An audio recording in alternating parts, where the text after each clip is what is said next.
और उसके बाद उसके पास कुछ ऑप्शन नहीं रहता। जब अपनी फैमिली की शक्ल देखता है, बच्चों की शक्ल देखता है, तो उसको सिर्फ यही लगता है कि शायद वो कुछ नहीं कर सकता लाइफ में और वो सुसाइड कर लेता है। तो जब कभी भी इस तरह के हालात पैदा हों, आपके साथ सिचुएशन खराब होने लगे और जब आपकी तकलीफें बढ़ने लगे, जब बेसहारा समझने लगे अपने आप को, जब फैमिली में आसपास में कोई साथ देने वाला ना हो, दोस्ती यारी आपकी काम ना आ रही हो, पैसे वाले लोग आपसे मुंह मोड़ लें, आपको सपोर्ट न मिल पाए, तो हमेशा लाइफ में 3 चीज़ें याद रखना। हेलो दोस्तों, रोजगार में आपका स्वागत है। मैं हूं रिजवान। 8 लाख लोगों की ओमान में नौकरी जाने की संभावना थी। मैंने पहले भी वीडियो बनाया था और आज फिर से मैं वही बात कह रहा हूं, रिपीट कर रहा हूं, क्योंकि बड़े से बड़े सोर्सेस का कलेक्शन मैंने उठा के और वो वीडियो बनाया था कि 8 लाख लोगों की नौकरी खतरे में है ओमान में। और आज उसका जीता जागता सबूत मैं आपको दिखाऊंगा। 46,000 लोगों की नौकरी अब तक जा चुकी है। हालांकि जो 8 लाख लोगों को मैंने बताया था उसमें गवर्नमेंट सेक्टर्स के जो नौकरी जा रही है वो प्राइवेट और गवर्नमेंट दोनों सेक्टर से लोगों के लिए खतरा है। 46,000 लोगों की जो नौकरी गई है उनमें से बहुत सारे लोग ऐसे थे जो 20-20 साल से वहाँ पे काम कर रहे थे। अब उन लोगों के लिए मुसीबत कहाँ पे आ रही है कि जो रिपैट्रिएशन हो रहा था, बहुत सारी अलग अलग कंट्रीज से इंडिया वापस आ रहे हैं लोग। इंडिया में जो फंसे हुए थे वो वापस जा रहे हैं, जिनके पास रेजिडेंट वीज़ा था। अब ओमान ने क्या किया है कि बहुत सारे लोगों की नौकरी मई में ही चली गई थी। अब बहुत सारे लोगों की नौकरी जो है जून और फिर जुलाई में, इन लोगों को टर्मिनेशन लेटर दे दिया गया है। ओमान में जो कंपनीज में काम करते थे, टर्मिनेशन लेटर सैलरी के साथ दिया गया है। उसमें कई सारे ऐसे वर्कर थे, कई सारे जो ऐसे बेरोजगार हुए हैं, उन्होंने अपना फीडबैक दिया है कि उनको सैलरी तो मिली है लेकिन उसके साथ टर्मिनेशन लेटर भी मिला है और उस पर यह चीज़ साफ साफ क्लियर की गई है कि हम आगे जो है कंटिन्यू नहीं कर सकते आपकी जॉब को। अब परेशानियां यहाँ पे आ रही हैं कि वो लोग जो लगातार रिपैट्रिएशन वंदे भारत मिशन के थ्रू फ्लाइट्स में आ रहे थे, उनमें से बहुत सारे ऐसे लोग आज भी हैं जिनको फ्लाइट नहीं मिली, जिनका रजिस्ट्रेशन होने के बाद भी नाम नहीं आया। उनको वहाँ पे कैसे गुजर बसर करना पड़ रहा है, क्योंकि जब नौकरी चली जाती है, आपके पास कोई सोर्स नहीं होता इनकम का, तो वहाँ पे लोगों ने अपनी कार भी बेच दी अपना गुजर बसर करने के लिए। कई सारे लोगों से उधार लेके वहाँ पे खर्चा अपना चला रहे थे लोग। और फाइनली इतने सारे लोगों की नौकरी जाने के बाद में अब उनको इस बात का अफसोस हो रहा है कि कई सारे लोगों ने तो वहाँ पे अपनी फैमिली बसा ली थी, अपना घर बसा लिया था। 20-20 साल से लगातार जो वहाँ पे काम कर रहे थे, तो ओमान को अपना घर ही समझने लगे थे। और अब इस तरह की महामारी के बाद जब नौकरियाँ जाना चालू हो चुकी हैं कई सारी कंट्रीज से, तो ओमान में भी नौकरी से निकाले जाने लगे हैं लोग। और ओमान में या किसी भी गल्फ कंट्री में इंडियंस की नौकरी जाना खतरे से खाली नहीं है। और ये बहुत ही तकलीफ़ और दुख की बात होगी, क्योंकि वहाँ से नौकरी जब चली जाएगी तो इंडिया में ऑलरेडी 12 करोड़ लोगों की नौकरी जा चुकी है।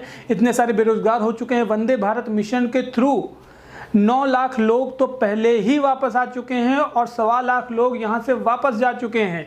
तो आप समझ सकते हैं वंदे भारत मिशन के थ्रू 10 लाख लोगों से ज़्यादा फ़ायदा पा चुके हैं, लेकिन 9 लाख लोग पहले ही वापस आ चुके हैं। और धीरे धीरे बेरोजगार बढ़ते जा रहे हैं। और इंडिया की जो बेरोजगारी पहले से ही काफ़ी ज़्यादा थी, तो अब यहाँ आने के बाद में क्या हालात होंगे। इंडियन गवर्नमेंट को भी इस बात के लिए तैयार रहना होगा कि जो बेरोजगारी यहाँ पे बढ़ रही है उसके लिए कुछ ना कुछ इंतज़ाम करना होगा। अदरवाइज़ जो बेरोजगार हो रहे हैं वो परेशान हो रहे हैं, उनके साथ कोई और ऑप्शन नहीं होगा। क्योंकि यहाँ पे बहुत ज़्यादा इस तरह के लोग भी हैं जो गलत कदम उठाने लगते हैं अपना बेरोजगारी की वजह से। गलत कदम मीन्स कि आदमी जो है सुसाइड तक करने लगता है जब उसके पास अपना खर्चा नहीं रहता है। मिडिल क्लास के साथ में सबसे बड़ी प्रॉब्लम ये होती है कि वो किसी से शेयर नहीं कर सकता है सारी चीज़ें, और उसके बाद उसके पास कुछ ऑप्शन नहीं रहता है। जब अपनी फैमिली की शक्ल देखता है, बच्चों की शक्ल देखता है, तो उसको सिर्फ यही लगता है कि शायद वो कुछ नहीं कर सकता लाइफ में और वो सुसाइड कर लेता है। तो जब कभी भी इस तरह के हालात पैदा हों, आपके साथ सिचुएशन खराब होने लगे और जब आपकी तकलीफें बढ़ने लगे, जब बेसहारा समझने लगे अपने आप को, जब फैमिली में आसपास में कोई साथ देने वाला ना हो, दोस्ती यारी आपकी काम ना आ रही हो, पैसे वाले लोग आपसे मुंह मोड़ लें, आपको सपोर्ट न मिल पाए, तो हमेशा लाइफ में 3 चीज़ें याद रखना जो मैंने पहले भी बताई हैं। सेल्फ कॉन्फिडेंस, सेल्फ मोटिवेशन और सेल्फ मैनेजमेंट। ये 3 चीज़ें अगर आपने मैनेज कर ली अपनी लाइफ में तो कभी भी आप गलत कदम उठाएंगे नहीं और ना ही गलत कदम उठाने के बारे में सोचेंगे, क्योंकि सेल्फ मैनेजमेंट में आपको सारी चीज़ें चितर बितर हो जाने के बाद आदमी कोई होता है जो आपको सपोर्ट करता है मैनेज करने के लिए चीज़ें, लेकिन अगर कोई नहीं है तो आपको खुद ये चीज़ें मैनेज करनी पड़ेंगी। और सेल्फ मोटिवेशन, जब आप डीमोटिवेट हो जाते हैं, जब आपके पास कोई काम नहीं होता, जब आपके पास पैसा नहीं होता है, जब आपका बिजनेस लॉस हो जाता है, जब आपके बच्चे आपकी तरफ देखते हैं, डिमांड करते हैं और आप पूरी नहीं कर पाते हैं, तो वहाँ पर डीमोटिवेशन फैक्टर बढ़ने लगता है। उस टाइम पे आपको सेल्फ मोटिवेशन अपने अंदर रखना पड़ेगा, मोटिवेट करना पड़ेगा खुद को। और उसके बाद आती है तीसरी चीज, सेल्फ कॉन्फिडेंस। जब आपका कॉन्फिडेंस लूज होता है, जब सब लोग ऐसा लगता है कि कोई काम नहीं आ रहा आपके, उस टाइम पे आपको कॉन्फिडेंस देने वाला कोई नहीं होता है, तो उसके बाद आपको अपने अंदर सेल्फ कॉन्फिडेंस मेंटेन करना पड़ेगा, ताकि आप सारे जो आने वाला वक्त है उसको दोबारा रिकवर कर पाएँ, आने वाले वक्त को संभाल पाएँ और सारी चीज़ें वक्त के हिसाब से ही चलने लगेंगी फिर से। But you have to be motivated.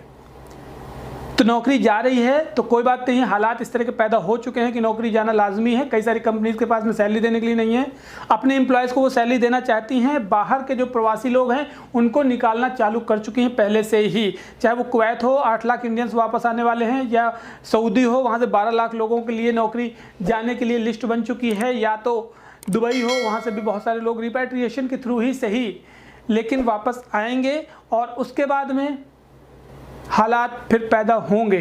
तो ये सारी चीज़ें आपको याद रखनी है कि इस तरह के हालात पैदा ना हो, अपने अंदर कॉन्फिडेंस मेंटेन करके रखें।